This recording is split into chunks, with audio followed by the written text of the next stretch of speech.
everybody. Welcome back to the history of fresh produce. We are, what is it now, Patrick? I think part 50 million in our Joseph Joseph Banks series here. What year is it? Yeah, what year are we? I think it's now part 5. And Yeah. I will say this is going to be a good one for our Australian listeners. So we do get statistics on who's listening. We don't, not exactly where you live, of course, but we get the country. We know. And we have quite a bit of Australian listeners. So Yeah, we do. this one is to all our Australian listeners, and please do chime in, send us messages or whatever it is.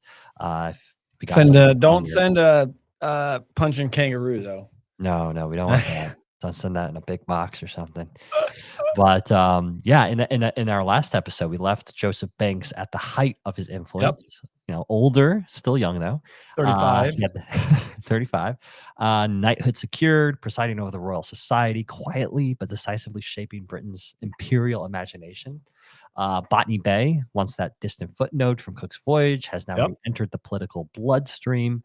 And now, in today's episode, that idea hardens into something far more concrete, because this is the moment when Parliament stops talking and starts acting.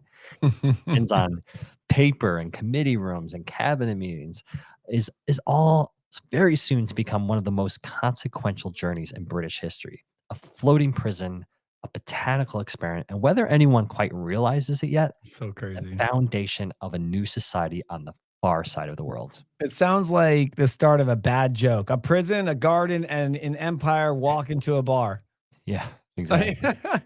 And then in the midst, behind all those people entering the bar, you have Joseph Banks just standing there, Banks. just whispering suggestions about soil quality and I can imagine the bar too being like, "There's Banks." God, there he is again. There's Banks. But yeah, so the key date here is the 21st of August, 1786. After years of discussion and hesitation and a fair amount of hand-wringing, William Pitt's government, working closely, of course, with Joseph Banks, puts the Botany Bay plan formally into motion. Okay. So again, this isn't a vague imperial ambition anymore, right? This is now becoming a checklist. So a warship is to be fitted out as an escort. A fleet of vessels will carry, and I quote, 700 or 800 convicts. That's a lot of convicts. And crucially, there'll be 2 companies of Marines, not just to defend the settlement if requisite against the native population, but to preserve good order among the convicts themselves. Listen, it's almost like being in Florida though, and hearing that, that alligator Alcatraz. It's like it's somewhat of a joke, but that, if requisite is doing quite a lot of work there, right? It really is. There's a chilling blandness to that language. I The sense that an entire continent, right? Because that's what Australia is being discussed like a slightly risky real estate development or something. Right. But here's where Banks' influence shows up most clearly. So the government knows these convicts aren't master builders or skilled farmers. Right. Most are petty thieves. We talked about this, like urban poor, people whose crimes reflect desperation rather than expertise. Right. Yeah. I mean, to say the least. I mean, things like, stealing a rabbit, perhaps, an apple from a fruit stand, right? Yeah. I mean, that's the kind of, we're not talking about people like stealing gems from like a museum or something. No, yeah, we're not talking this is a gem heist. This is right. It's a fruit heist. Yeah. And so the plan explicitly recommends that as many Marines as possible should be artificers. So carpenters, sawyers, smiths, potters. In other words, this isn't just a dumping ground. It's meant to be a functioning settlement, one that can build, that can grow. And this is Banks all over. Cultivate. I mean, yeah. So not just a prison with a flag stuck in it, right? It's supposed to be self-sustaining eventually. Yeah, eventually being the operative word here, but eventually. But to do any of this, they need the right man in charge, right? You need the right guy. And that decision is far from straightforward. I mean, this is a job that no one is going to have on their list of past experiences on their CV, right? Like leader of a unknown world. Excellent job. No. So that said, though, Lord Sydney, the Home Secretary at this time, settles on an Arthur Phillip. Now, this choice causes a bit of confusion at the admiralty. So Okay. Howe, which is a who ends up being a Royal Navy officer, a very high-ranking Royal Navy officer, admits he has very little knowledge of this man, and he repeatedly calls him Captain Phillips S in official dispatches, getting even his name wrong, and isn't convinced he's up to a task of such complicated nature. That's a ringing endorsement, I would say. Yeah. Not really the Uh, best one, but it is one. no, but you know what? It gets better because Sydney prefers Philip partly because the alternative, James Matra, so the gentleman we met in our last episode that Yep. was all gun ho about this place, was kept changing his proposal to fit it. Um, Matra just cannot shake James Cook's devastating assessment of him. So Cook, you'll remember, was not a man who minced words, and Matra's lobbying collapses under the weight of Cook's opinion. And mind you, Cook's has passed on since this point. Yeah. And you know, Cook's opinion, especially after the incident on the Great Barrier Reef, talked of Matra incidences involving clipped ears and general incompetence. I'm not going to go into that whole story, but just not a good Fine. collective actions Fine, experience and on this. don't talk about it. No, so that's Matra. Now, Philip, by contrast, is something else entirely. So he comes from nothing. Dirt poor beginnings, a small olive skinned man, described as pear shaped head, a large Yep. fleshy nose, a smile missing a front tooth. Not exactly, Patrick, what you would say is carved from marble. Okay. Right. But he's risen a very long way indeed. So at 12, he enters Greenwich Hospital School, a charity institution Wow. for the children of poor sailors. At 15, he's at sea aboard the Fortune, stripping blubber from whale carcasses at the Barents Sea. See? Always a strong start to a career right there, right, Right, John? Like, if you're holy cutting wood, if cow. you're well, yeah.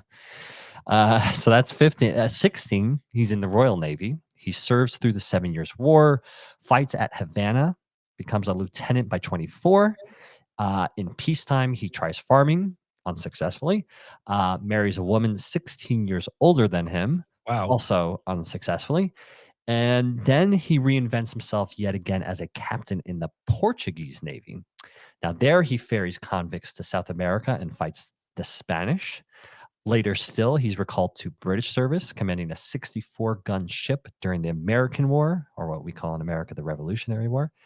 And from 1784, he's quietly employed by Evan Nepean, who's head of the British intelligence, to spy on the French Navy.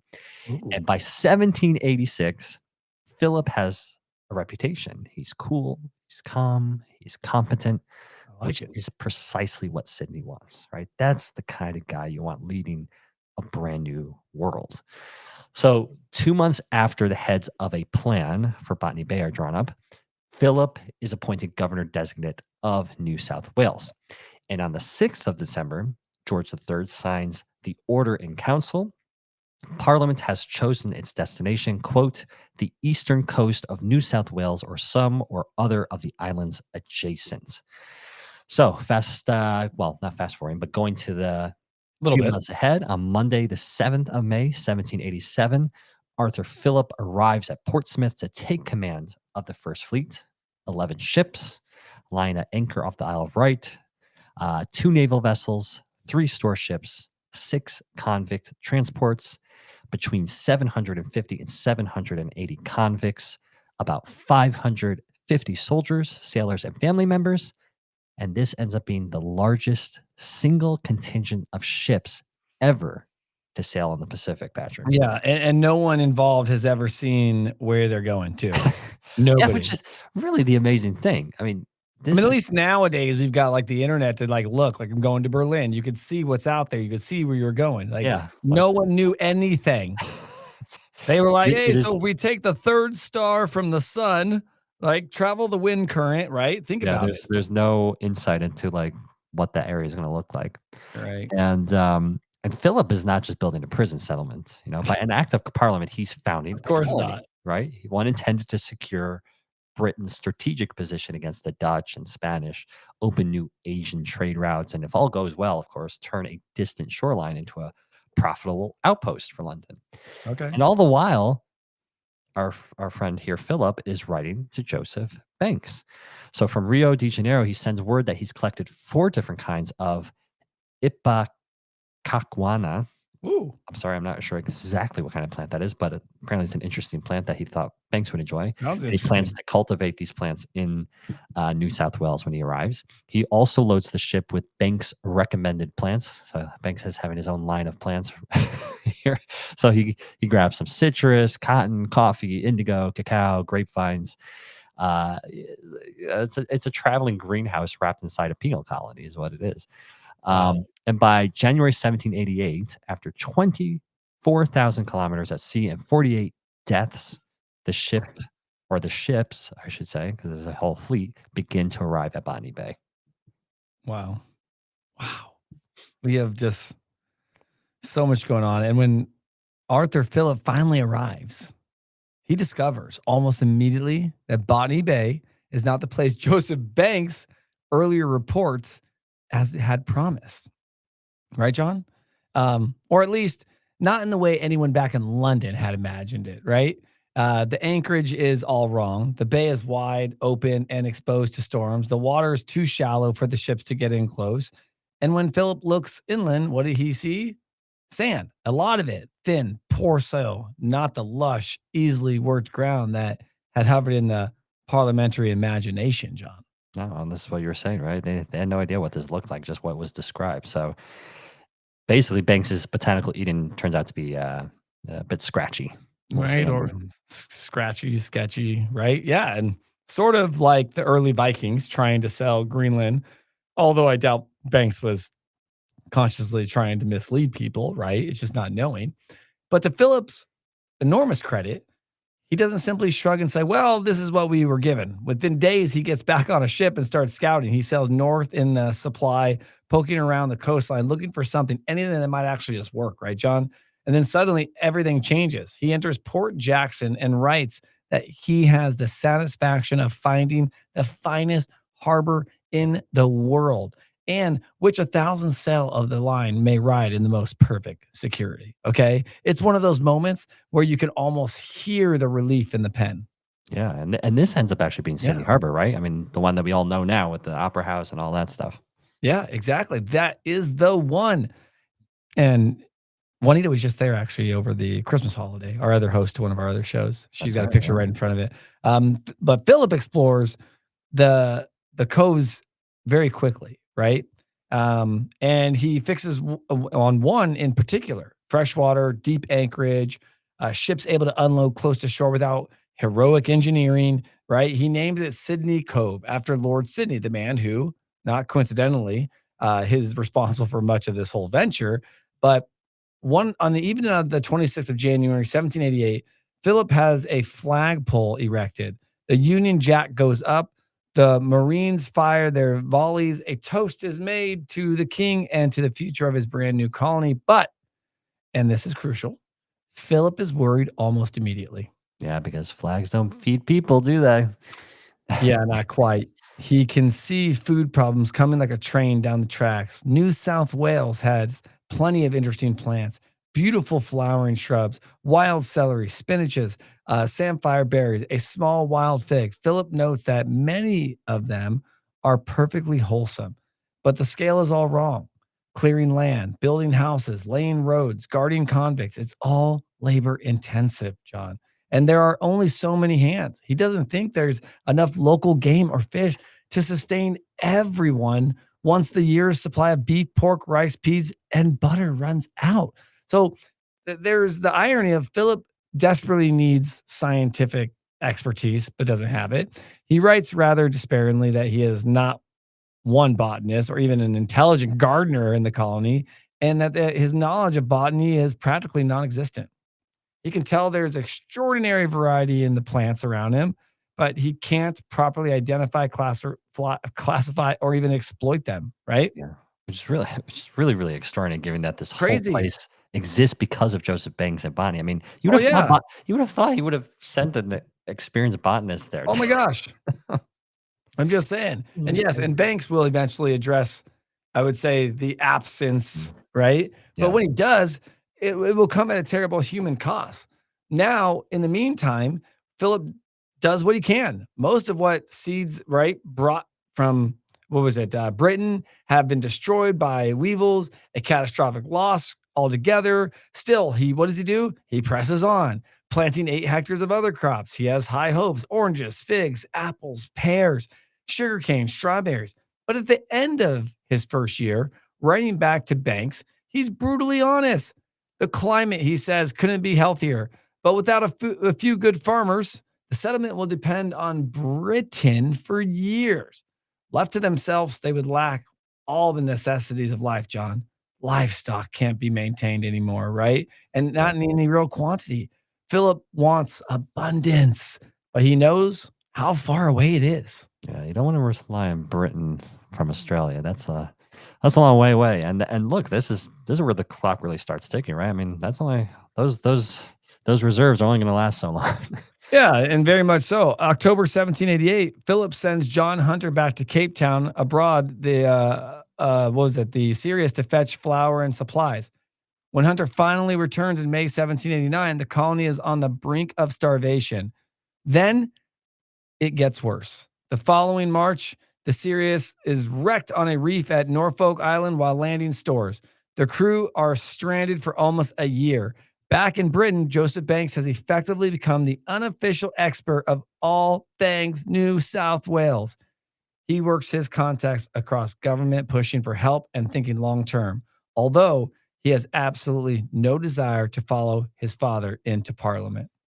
Yeah, this is basically Banks pulling strings, but definitely staying safely out of the chamber. He has no interest in getting involved in the politics. Oh, So, precisely. And meanwhile, Philip tries another approach: gardening. On the outward journey, he stopped at the Cape of Good Hope and taken vine cuttings. Uh-oh. Plants already adapted to the southern hemisphere seasons. Those vines thrive, John. They do far better than the northern seeds or even the Cape corn. Uh, in the midst of so many agricultural failures, right? There are small but genuine comfort. But Philip is dealing with far more than hostile soil at this point and inverted seasons. He has pests, drought, poor health, and perhaps worst of all, his soldiers. The Marines, surprisingly, are deeply uncooperative. They refuse to supervise, convict labor, complain about unpaid court duties, and resist even building barracks for themselves. They've been sent for garrison duty, they say, and nothing more. that's a great attitude. You get the sense that if the soil is not going to defeat this guy, the personnel just might, get a little too big of a buzz. Absolutely. Phillips' dispatches, I would say, make it clear the colony can thrive under this kind of internal conflict. So in June 1789, the War Office raises a new force, the New South Wales Corps on paper, right? It's a solution. In practice, it's disastrous, right? The commanding officer, Major Gross, proves almost immediately to be difficult, quarrelsome, and tactless. His conduct before even reaching the colony does nothing to inspire confidence. And all of this lands on Philip's shoulders just as his health begins to fail.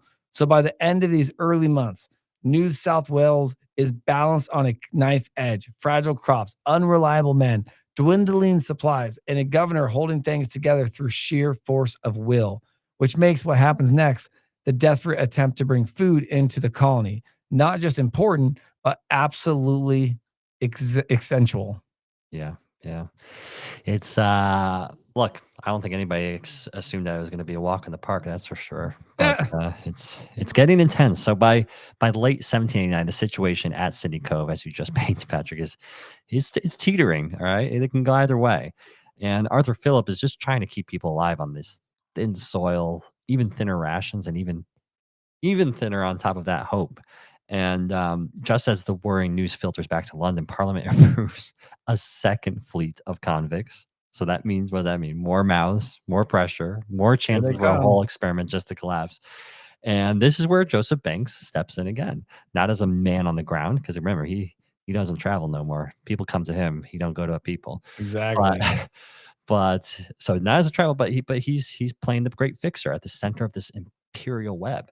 And Banks knows that if South Wales is going to survive, it's not going to be saved by punishment alone, right? Sending more people ain't going to help. It needs food, it needs plants, it needs systems. And so he helps organize a relief mission on an extraordinary scale. Yeah, 100%. And this is the moment where Banks really starts behaving like the colony's unofficial supply secretary, isn't it, John? Yeah, another role he gets to play, I guess, right? So, his chosen instrument in this mission is a warship, which we've heard him before. He's always Yeah. wanted a warship, right? Well, it looks like he's going to get it this time. So he gets the 44 gun HMS Guardian, and that's of course again very Banksian is being converted into a floating lifeline. She's placed under the command of a 26-year-old lieutenant named Edward Ryu. He's young, but not unexperienced. And Ryu had been actually a teenage midshipman on Cook's final voyage. And he learned his seamanship and his stoicism the very hard way.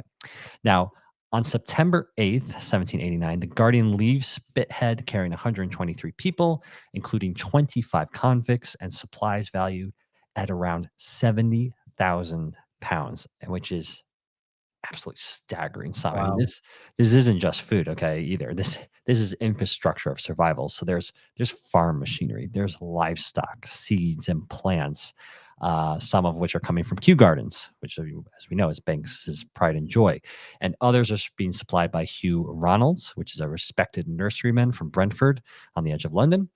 And crucially, this time, Patrick, after for some reason omitting them on the first voyage, Banks is sending expertise. Mhm. It's about time. No, I say it's about time. What do you mean? You're so right. And not just plants, but people who knew how to keep them alive. Right. I mean, again, That's important. seeds ain't going to grow themselves. That's for sure. No. We all know that. So yeah, so he ends up putting two Q trained gardeners, George Austin and James Smith, and these men Okay. weren't ornamental. Okay, these were central to Banks's vision for City Cove as a productive, self-sustaining settlement. And Banks goes further. So taking inspiration from the Bounty, which I will say we will be doing an entire episode on later this year. It's just going to be too much to include it in this series. So look out for that. Big series. Uh, so he ends up personally paying for a custom built plants cabin, 3 tons of it, erected on the Guardian's top Wow. deck. So 5 meters by 4, room for 93 fruit trees. So you can just imagine. I mean, this is an 18th century marvel. So you have canvas covers to shield Right? plants from the equatorial sun. You have sliding shutters for ventilation. There's even a stove and glass coverings to protect them in icy southern latitudes. I mean, this is Banks treating plants with the same care usually reserved for officers or armaments. But Yeah. I mean, it's very, very true. And an absolute control as well, right? oh yeah, there's a lot of control, Don't total forget that. control. I should say. Okay, he's not he's going to the details here. So Banks issues strict, detailed instructions to Austin and Smith: how to water, how to ventilate, when to shade, and Yep. memorably, he tells them to remain sober because Banks makes it very clear that these are precious cargo. No mistakes, no indulgence. So Ooh. their orders are clear. Assist Phillip's cultivation program at City Cove, collect seeds and live plants as usual, and then crucially, and this is very important, they need to train a sailor to care for them on the return journey. So we're not talking about now the plants going to City Cove. We're talking about things they collect and send back to Banks. So again, this is very Banks, right? He's thinking in cycles. This is not a one-way trip. It's a living botanical circuit Once between again. Britain and the Pacific. Yeah, that's how his mind is thinking, right? This is all kind of a cycle. But human nature, as ever, Patrick, Yep. complicates things. So, in defiance of Banks's orders, George Austin secretly promises to collect seeds from native Australian plants and send them to commercial nurserymen back in England. Of A course. private little sideline job there, which Mhm. a breach of trust with Banks. And and he goes one step further. He even tries to recruit his fellow gardener James Smith into the scheme. Listen, I feel something coming, okay? And, oh, George, what are you doing, buddy? And this turns out to be a bad choice. Don't you aren't well, go ahead. Talk Yeah, about it. yeah, I would say so. I mean, Yeah. Smith ends up writing basically directly to Banks, alerting him to Austin's deception. I mean, it's a small moment, but it tells you everything about Banks's authority and about how serious this botanical empire is being policed, really. Um, But something bigger happens, and it's a disaster. So Ryu reprovisions at Cape Town, as a lot of these ships do en route to the Southern Pacific. That goes smoothly. The voyage resumes. But 12 days later, on Christmas Eve nonetheless, the Guardian strikes an iceberg in the Southern Ocean. And striking an iceberg rarely goes well. So there's absolute chaos. The plant cabin, Banks's pride on this ship that he had constructed, is thrown overboard. Guns go next. Stores follow. Anything that might keep the ship afloat is sacrificed to sea, right? They need to keep the boat afloat. So Ryu faces now a choice that would define his life: either abandon ship or stay. And Patrick, I will say, he pulls a Captain Smith from the Titanic and he stays, along with 61 others, actually, including 21 convicts, the daughter of one of the convict superintendents, and Thomas Pitt, the violent wastrel teenage cousin of the prime minister. So you have this extraordinary little cross section of Georgian Britain clinging to a wreck in the Southern Ocean. Uh, Yep. Most of the remaining crew then tried to escape in 5 small boats. There never seems to be enough boats on these, small boats on the ship, but only one actually is ever recovered, and 10 desperate people survive from those small boats that evict the ship. And Austin and Smith, our gardeners, however, are never seen again. It's hard to not feel the symbolism there. This floating botanical dream just vanishes into the sea. Yeah, it does. But Patrick, there is some light at the end of the tunnel here, because somehow, against the odds, Ryu refuses to let the story end there. Against all the odds, he keeps the shattered hulk of the Guardian afloat. And not just for a little bit, for 9 weeks. He nurses her all the way back to Cape Town, which is Wow. nearly 1,900 kilometers away. Remember, he has no charts fit for the task, no real margin for error, just discipline, ingenuity, and just sheer will. It's really one of the great, I would say, forgotten feats of seamanship. I mean, I don't know a lot about seamanship, but Me it's got to neither. be up there. I mean, that's just impressive. As for the surviving convicts, they're eventually sent on to New South Wales, unfortunately for them. But Ryu, showing really a remarkable sense of humanity, persuades Governor Phillip to pardon 14 of them. So men who had stared death really in the face on that wreck are given a second chance at life in the colony. So that's good on Ryu. Uh, Yes. Banks, meanwhile, does what Banks always does. He moves on to the next solution, right? Relief must continue. He does not want to see Yep. this experiment fail. So seeds continue to flow, ships must continue to sail. And even after everything, the iceberg, the losses, the wreck, Ryu never forgets the man who entrusted him with that mission. So on the 15th of May, 1791, Banks writes to thank Ryu for taking care of seeds and bulbs at Cape Town and for sending them on to Soho Square. So just imagine that. After all the stuff that Ryu went through with this shipwreck, he was still collecting seeds for Banks when he got back to South Africa. So it says something about both men, I think. But even in failure, in Banks's world, is never final. So there's always another shipment, another experiment, another attempt to bend nature to imperial survival. Yeah. I mean, but back in the Sydney Cove, Philip's strength isn't infinite. No, no, it certainly isn't. So this is the turning point. So the strain, the illness, the years of pressure, they're really starting to catch up with Philip. And as Banks scrambles to keep the colony supplied from half a world away, leadership on the ground is it's about to change, Patrick. A little change of personnel, Oh, yeah. substitution. 100% it is. And so the loss of the Guardian, yet another lifeline of food, right? Seed and livestock smashed before it could reach Sydney. Hit Phil pretty hard too, right? This wasn't just another setback. It felt like fate piling on. Philip wrote to Joseph Banks with an honesty that borders on exhaustion, right? After 3 years in New South Wales, he told him he was at a breaking point. He wrote, a want of provisions and 10 months dry weather have been very unfavorable circumstances for a young colony, end quote. The wrecks of both the Guardian and the Sirius were still being felt everywhere, right? In empty storehouses, anxious fields, gardens that simply couldn't be planted when seed didn't arrive, right, John? So then there was his health. Philip Mhm. was blunt about it. His strength, he said, was gone. He described himself as worn out, suffering from a persistent pain in his left side that he blamed on inflammation of the kidney. It brought on by cold and years of hardship. Whatever the precise diagnosis, that reality was clear. The first governor of New South Wales was finished, John. Yeah. This is really after everything, isn't it? I mean, the famine years, Yeah, the endless 100%. improvisation, the sheer psychological pressure of knowing that if crops fail, the colony might actually collapse. I mean, you're not going to survive for long without food. Exactly. It's easy to forget just how close it all comes, or came to disaster, and how personal that burden was for Philip. Yet even as his body gave out, his habits as a collector, a natural historian, and above all, a collaborator with Banks never stopped. So in the months before he left, he continued to supply Banks with a steady stream of intelligence and curiosities from the natural world. In August 1790, for example, right, Philip wrote with genuine pride that grapevines from Brazil and the Cape of Good Hope were flourishing at Parramatta. He talked seriously about planting a vineyard there.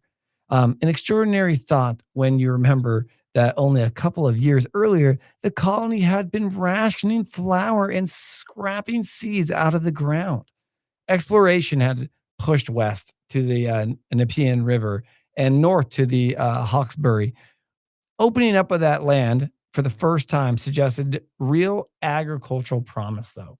And by March 1791, despite his failing health, Philip was still reporting progress.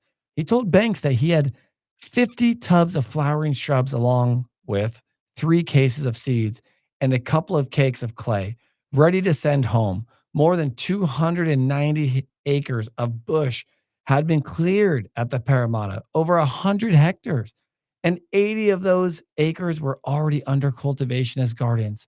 These weren't just survival plots anymore.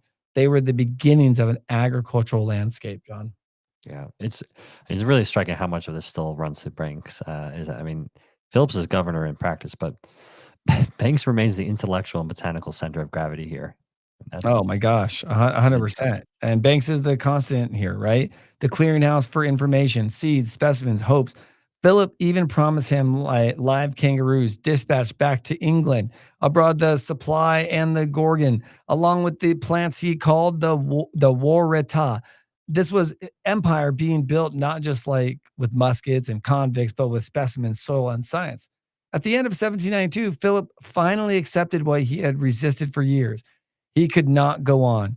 He left the colony in the hands of Major Francis Gross as lieutenant governor and embarked on the Transport Atlantic on the 10th of December. He sailed via Rio de Janeiro and arrived back in England in May 1793.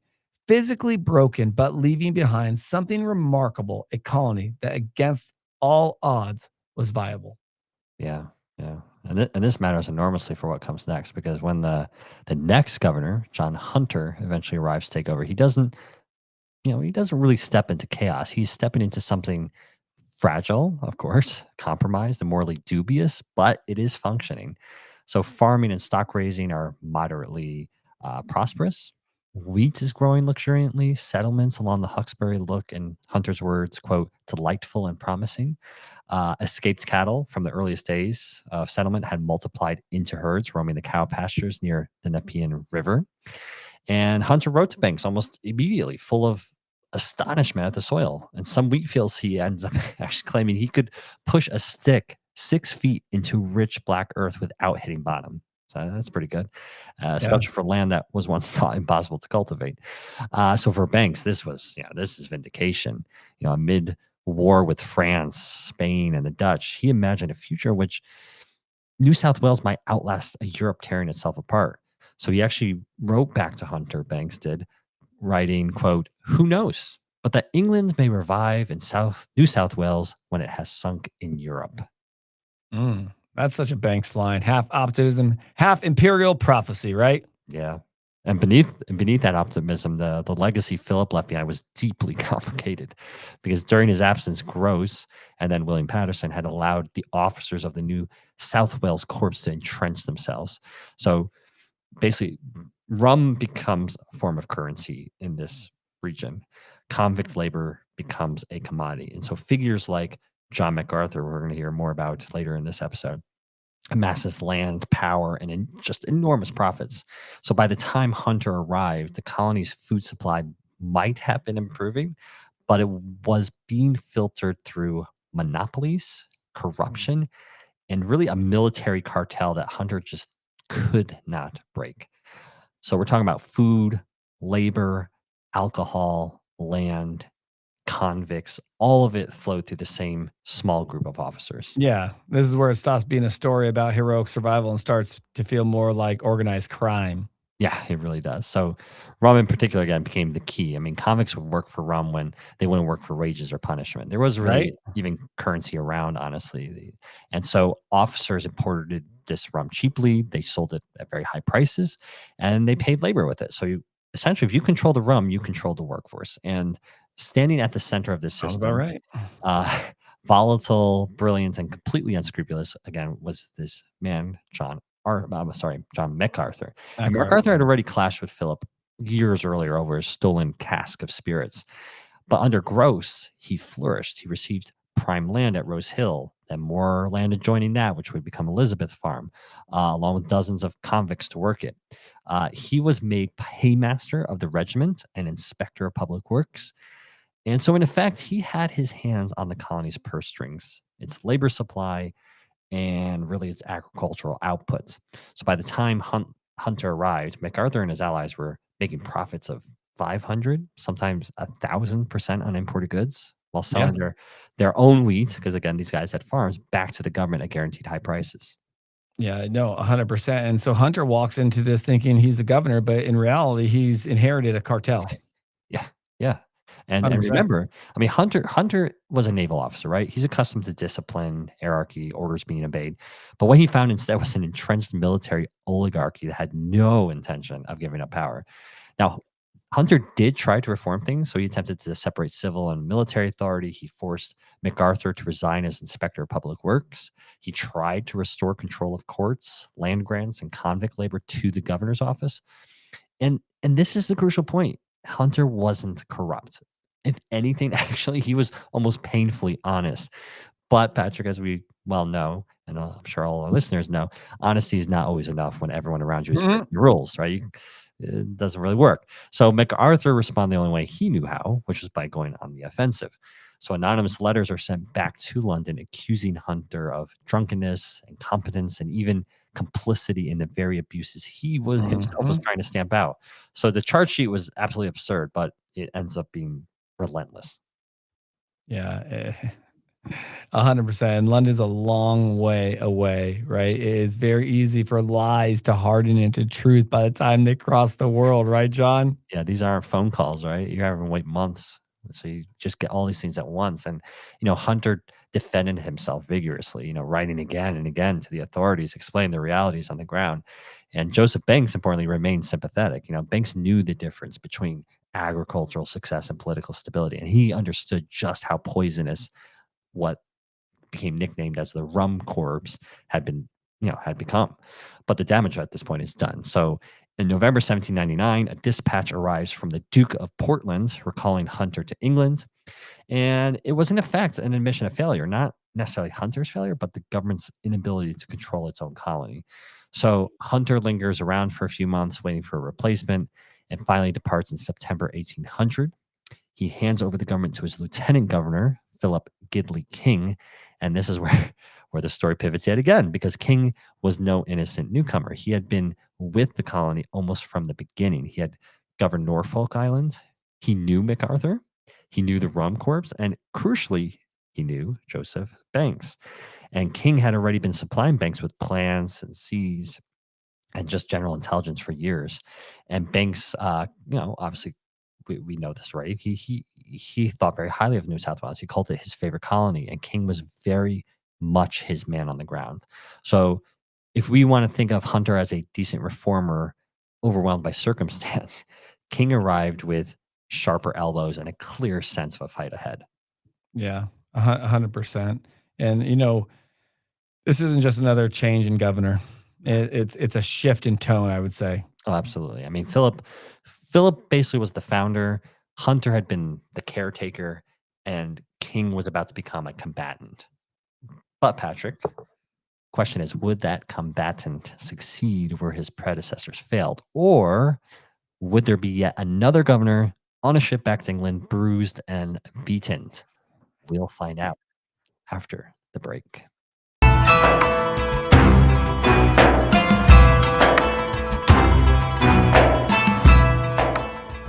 Hello, everybody. Welcome back to the History of Fresh Produce. So, Patrick, before break, we were introducing the next governor to take control of the difficult colony of New South Wales. But before we move on to this new gentleman to enter the scene, let's just tidy up the story of Hunter a bit more because we kind of gave him a quick exit. So, um, by the end of the 1790s, John Hunter is frankly exhausted. The echoes of what we heard with Phillip, right?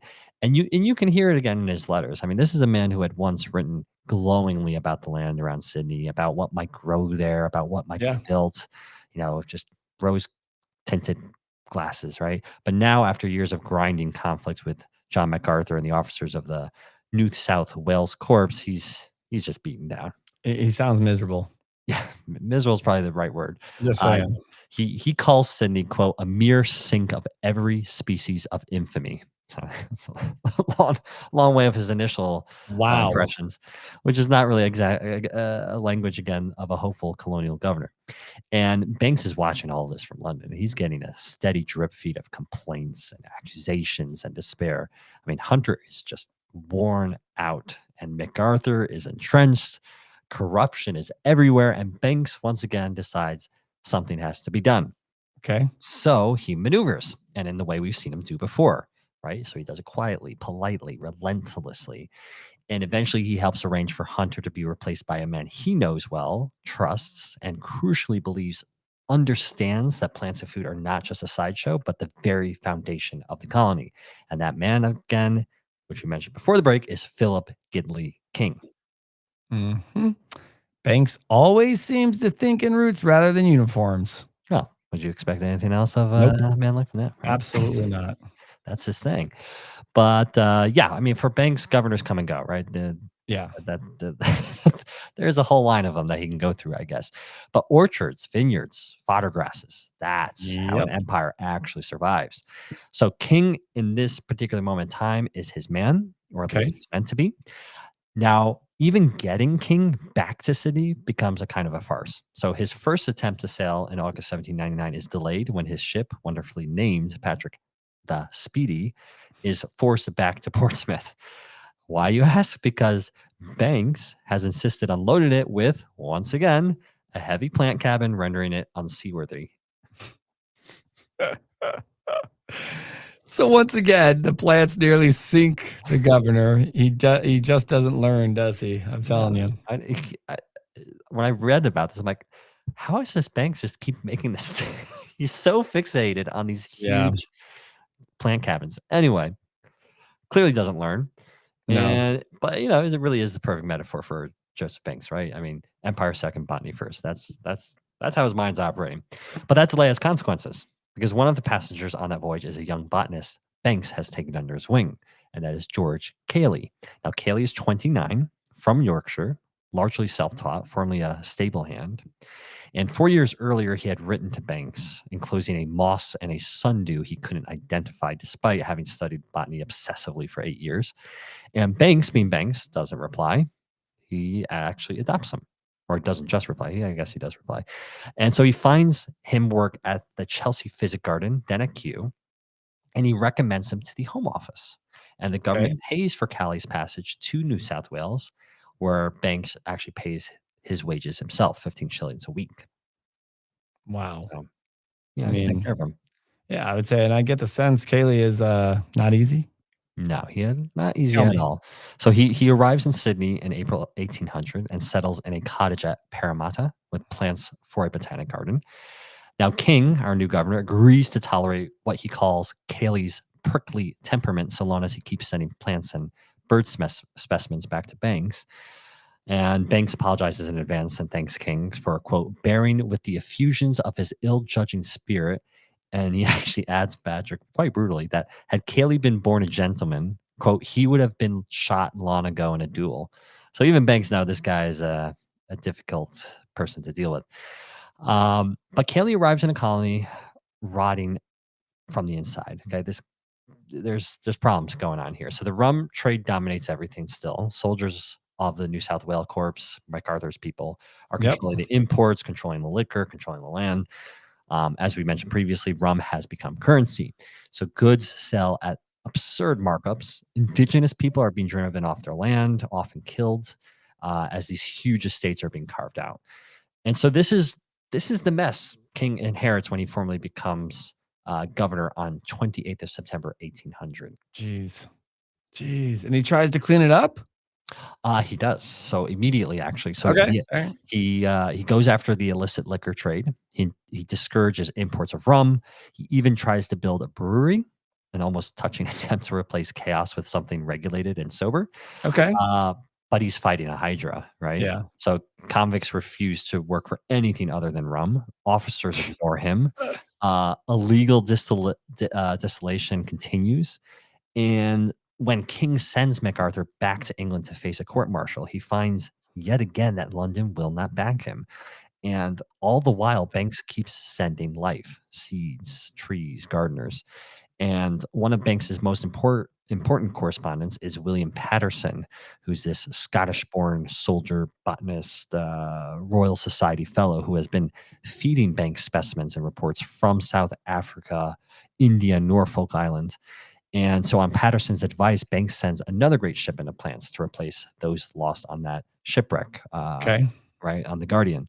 So, he sends 18 boxes, fruit trees, vegetables, wine grapes, mulberries for silkworms, cider apples, brewing hops, grasses for cattle, timber trees, even exotica. So, things like carob, tea plants, starfruit.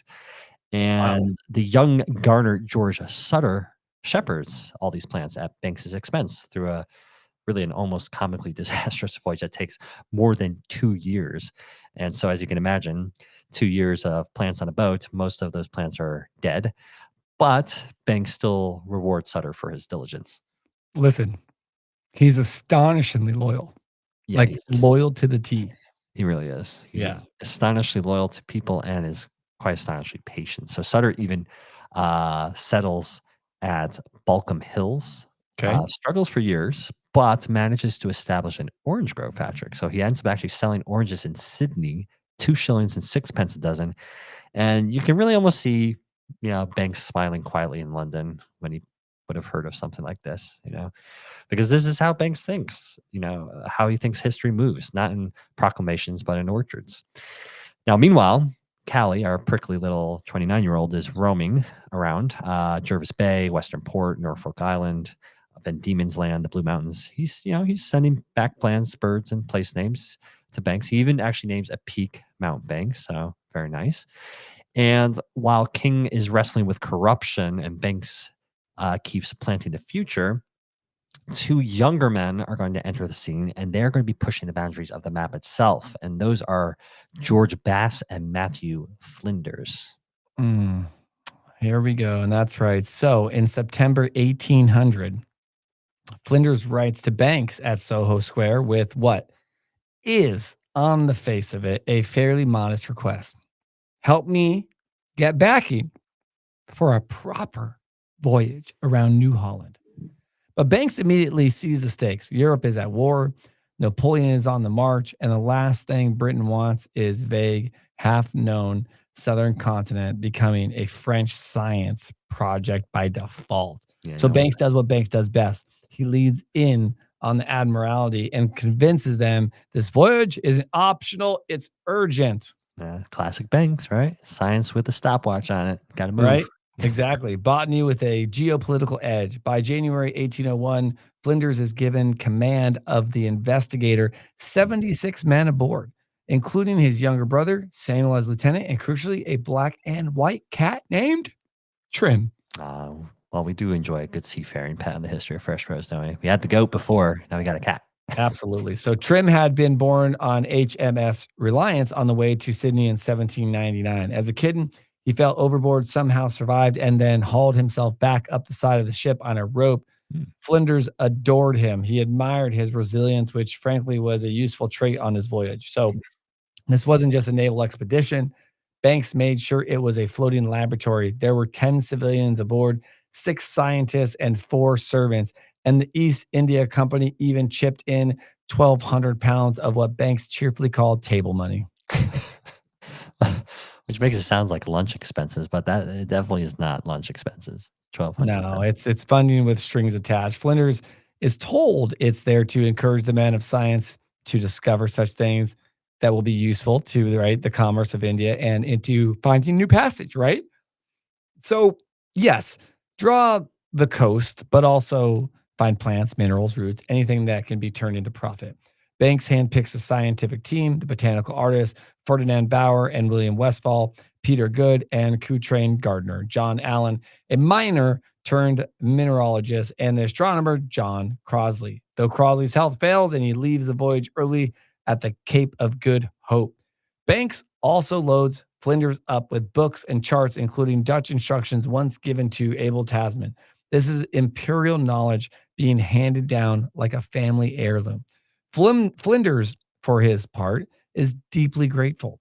He later says he wants to add his voice to the many who found Banks and friend and patron. And that's not empty flattery. Without Banks, this voyage doesn't happen. The Investigator sails from Spithead on 18th of July, 1801. By December, Flinders reaches the western coast of what we now call Australia and names Cape Lewin after a Dutch ship that had been there back in 1622. A reminder that this was never an empty map, just an unfinished one. From there, the expedition works its way meticulously along the coast into King George Sound, then east across the vast, forbidding sweep of the Great Australian Bight.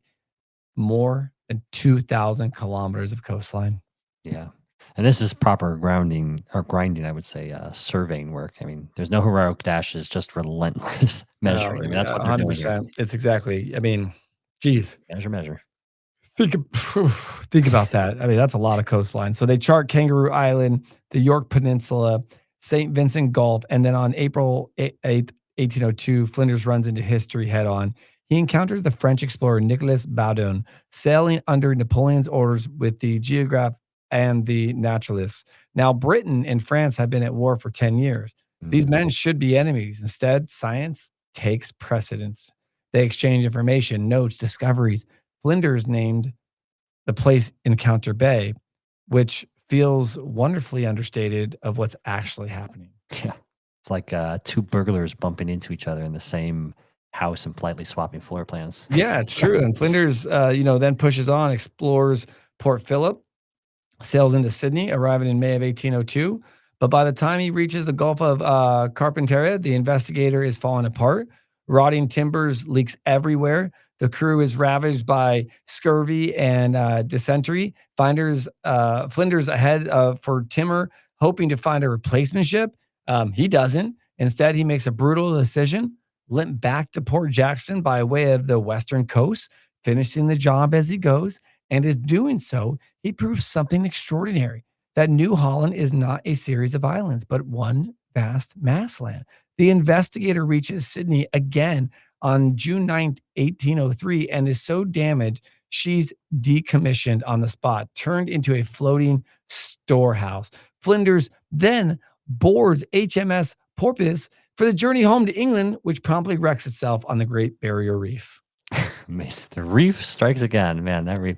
At this point, you'd be forgiven for thinking that the universe has some sort of personal vendetta with anything connected to Banks Right? in the region. It really does feel that way. Seriously. Yeah. Flinders escapes, though. Check that out. Takes Okay. Trim the Cat and Wow. sails for Britain in the tiny half-run schooner HMS Cumberland. They are forced to dock in Martis in December 1803 for repairs. And here, everything collapses, John.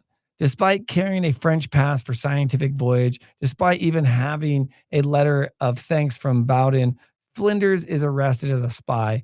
While Flinders languishes in captivity, Banks scientific men back in New South Wales get to work. They explore around Parramatta, Castle Hill, Windsor, the Nepean, the Gros River. They cross rivers, climb ridges, and catalog relentlessly. Peter Good, the gardener, remember him? He dies Yeah. of dysentery. Oh, Others suffer scurry. George Calley, moody and territorial, fumes with resentment at Robert Brown's presence, convinced Brown is trespassing on work that should be his alone. yeah. Scientists famously calm, generous people, right? I mean, always, right? Brown ranges across Van Diemen's Land, the Hawkesbury, the Hunter River. Bauer heads to Norfolk Island, then the Blue Mountains, and south along the coast. When they finally return to England in October of 1805, they present Banks with an astonishing haul: 3,400 plant species from New Holland and New South Wales, 200 more from Timor, around 2,000 entirely new science, entirely new. That is crazy. Bauer along brings back 11 cases of artwork containing over 1,500 plant drawings. Banks is delighted, stunned, vindicated, but Flinders remains trapped. Despite Napoleon himself approaching his release in 1806, the governor of Mauritius refuses. Flinders will not make it home until 1810 of October, right? So, and sadly, John Trim, the cat, never does. He's stolen during Oh, Flinders' imprisonment. That poor cat. Okay. And while locked up, cut off from the world, Flinders writes to Banks with one final, quietly revolutionary suggestion: that the great island he is circumnavigating should no longer be called New Holland. It should be called Australia. And uh, as the name begins to take hold, power in New South Wales itself is about to change hands yet again. yes, it is. So now we know where Australia is kind of coming from. So there you go. But yes, things are changing again. So by the turn of the century, New South Wales is exhausted by intrigue. So Philip Gidley King has been governor since 1800, as we said earlier, and he's actually rather good at the job, Patrick. So he's diligent. He understands the land. He believes the colony should eventually stand on its own 2 feet. And of all the First Fleet men, King may well have contributed the most to the colony's survival. But that doesn't mean he enjoyed it, right? You can be good at your job, but you don't necessarily are going to enjoy it, because hovering over everything like a bad smell in the heat is this infuriating man, John MacArthur, and the officers of the New South Wales Corps, the so-called Rum Corps, who have discovered that power in the colony doesn't come from London or even from the governor, but from who controls, again, the alcohol, land, and supply. And King, crucially, keeps trying to stop them. Yeah, he does. So King overturns a conviction against a naval officer assaulted by MacArthur because the Oh. court, again, was stacked by Rum Corps men. MacArthur takes this as a personal insult. He tries to organize a boycott of the governor, but that fails when his superior, William Patterson, so, one of Banks's friends, refuses to cooperate. And you can imagine MacArthur is not going to just let that slide. So he uses personal materials to actually try and blackmail Patterson. Now, Patterson, we touched on him very briefly before, but he's really a fascinating and really also deeply troubling figure. So remember, he's one of, again, Banks's plant hunters sent out to collect specimens and catalog and feed this grand imperial vision of useful fans. And he appears also to have had a far more regard for native flora than for indigenous people. So he has issues there. But David, basically what happens is David Collins remembers that Patterson ordering troops out from the Parramatta to the Hawkesbury with instructions to destroy as many of the Bidjigal as they could find, so the local indigenous people of this area. Several end up getting shot. Others, so women, children, and even heavily pregnant women, were taken as prisoner to Sydney. Geez. So, in the midst of all this, it's really a reminder that this scientific empire Banks is helping to build rests on extraordinary violence. We haven't really talked about it much, but it's important to keep in mind that's happening. Yeah. I mean, 100%. And, I was going to say, as we keep moving through, then Patterson himself, though, ends up getting shot, right? He does, yeah. Yeah. So remember, MacArthur threatened to blackmail Patterson, I right? remember, So yeah.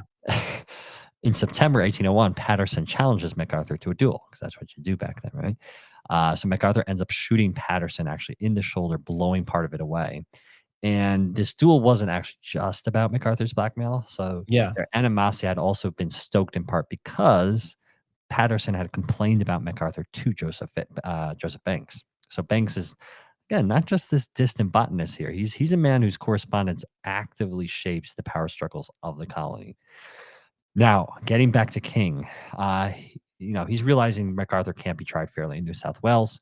So he sends him to England with a vast dossier of evidence detailing extortion, monopolization, a fortune of £20,000 run from the colony.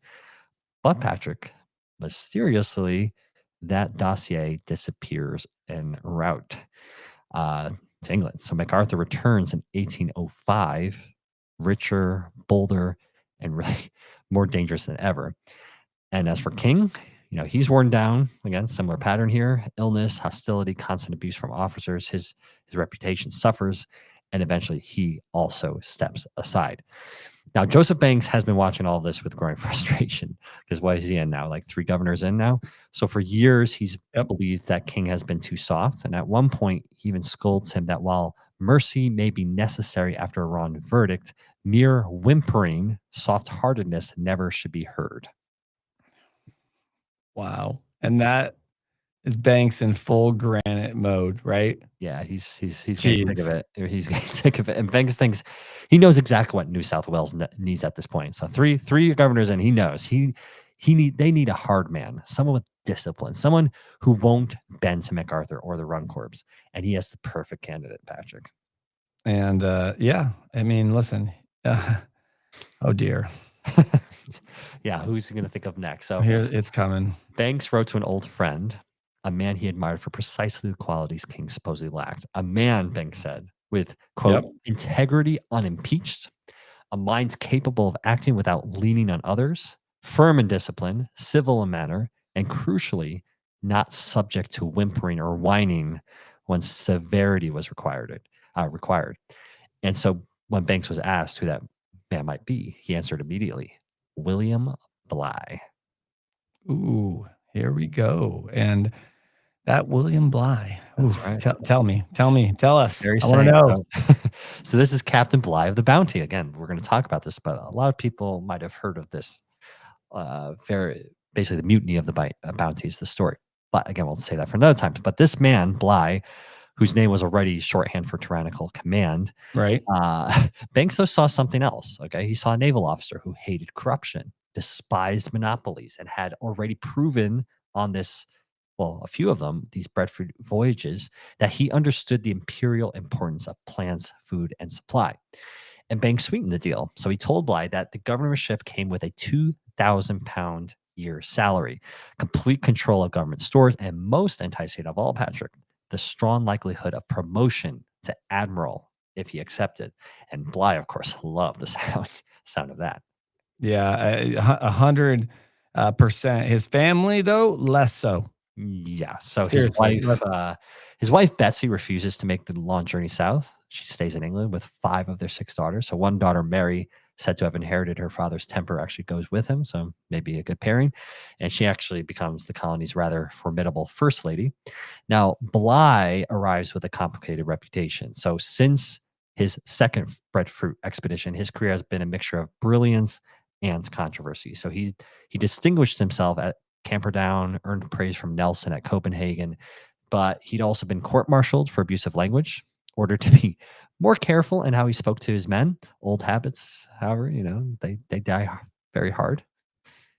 yeah, they do. I Yeah. mean, listen, they die particularly hard when you put someone like that in charge of a colony that's already on edge. Yeah. I mean, I don't know Seriously. what Banks was thinking here, but No. look, from the moment Bligh left Portsmouth in January 1806, though, things began to unravel. So even before he steps foot in New South Wales, so even on the voyage out, authority became this battleground. So Bligh Yep. sails on the Sinclair with his daughter Mary. The escort ship HMS Porpoise was commanded by Captain Joseph Short, and Short believed he was in charge until they reached New South Wales, which I think is a fair assessment. Bligh, however, believed that as incoming governor, that he was in charge everywhere, land and sea. And so, with these two strong personalities at play, it's not hard to see why these two men loathed each other almost instantly. And so, Bligh wrote to Banks complaining that Short was wicked, violent, and of low character. And then Short regarded Bligh as a foul mouthed sea dog. And so matters continue to escalate quite fast. And so Bligh, wanting to display his authority towards tail end of this journey, sails his ship into the lead of this fleet, and then Short signaled to Bligh to change course, basically, get back into where you belong in the fleet. But Bligh, of course, ignores these signals, and so Short orders cannon shots fired first across the bow and then across the stern. And at one point, Short had to be talked out of firing directly into Bligh's ship. I mean, this is how heated things are getting. Yeah, I mean, this whole guy's, like, life, you know what I mean, It's a drama. I was gonna say is more of a story, but it's an extraordinary omen for seriously what's to come. Yeah, it really is. Yeah. And Bligh never forgot a slight. So when he arrived in Sydney in August 1806, he immediately took revenge. So Short, who had sold everything in England to settle as a farmer in New South Wales, ends up getting denied his land grant by Bligh and sent back to England for court martial. And if that wasn't bad enough, his wife dies on the return voyage, though Shore himself was honorably acquitted at the end. But this set the tone of how Bligh was going to rule. So once in office, Bligh did exactly what Banks had wanted. He went after the rum corps. He tried to dismantle the rum-based economy. He confiscated distilling equipment. He backed measures Banks himself had argued for, like proper coinage and opening British markets to New South Wales produce. This is really the agricultural heart of the story, right? Banks wanted the colony to export grain, meat, Yeah. and other produce honestly, not barter its future away in alcohol. No, but Blythe's personality makes reform, combustible at this point. Yeah, very much so. So settlers complained that his rage was unbounded, that he foamed at the mouth, shook his fists, and delighted in signing death warrants. That's never a good sign. You don't want someone smiling when they're doing that. And inevitably, he collided head on with John MacArthur. I mean, that's not a surprise at this point, knowing the two personalities of these men. So MacArthur by now had returned from England, secured again these vast land grants, and was building what would become the Merino wool empire. And Bligh just loathed MacArthur. I mean, he saw MacArthur as an arch fiend, as he put it, the embodiment of monopoly, corruption, and rum fueled power. And when MacArthur defied port regulations over one of his ships, the Parramatta, Bligh ordered his arrest. And the result in December 1807 was truly extraordinary. I mean, there's a whole story in there, but to make it short, the officers of the Rum Corps turned on the governor. Bligh was arrested in what became known as the Rum Rebellion, which ends up actually being the only successful military coup in Australian history. And Banks watching all of this from London must have been, like, inconscendent, like, you know what I mean? Like, just Can you imagine Banks at this point? Like now he's four governors in. He's seen all this now unfold. So yeah, I mean, Bang worked tirelessly behind the yeah. scenes to defend Bligh and just to destroy MacArthur's reputation.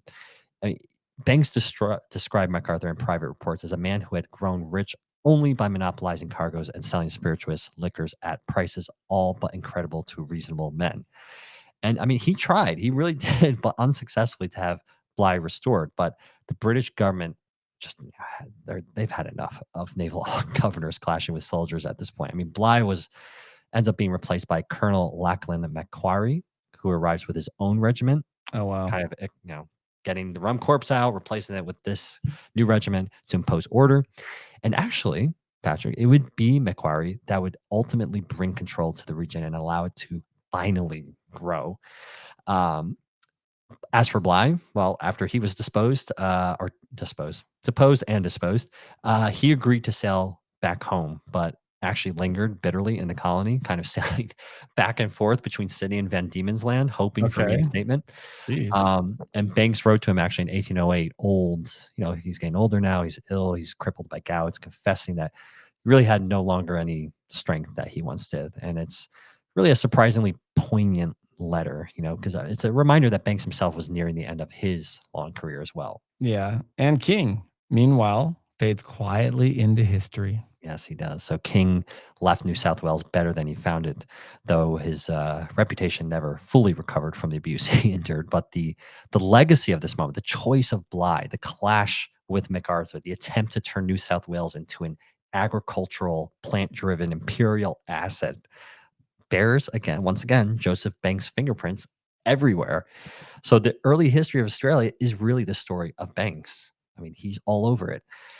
And so that's really the story of Banks and Australia. And so again, there's a lot more history there, but we kind of kept this is one of our longer episodes, but we wanted Yeah. to really explain the perspective of the founding of Australia through Banks. In our next episode, Patrick, which is going to be our 6th part, we're going to step back from the chaos of Sydney and leave that behind us.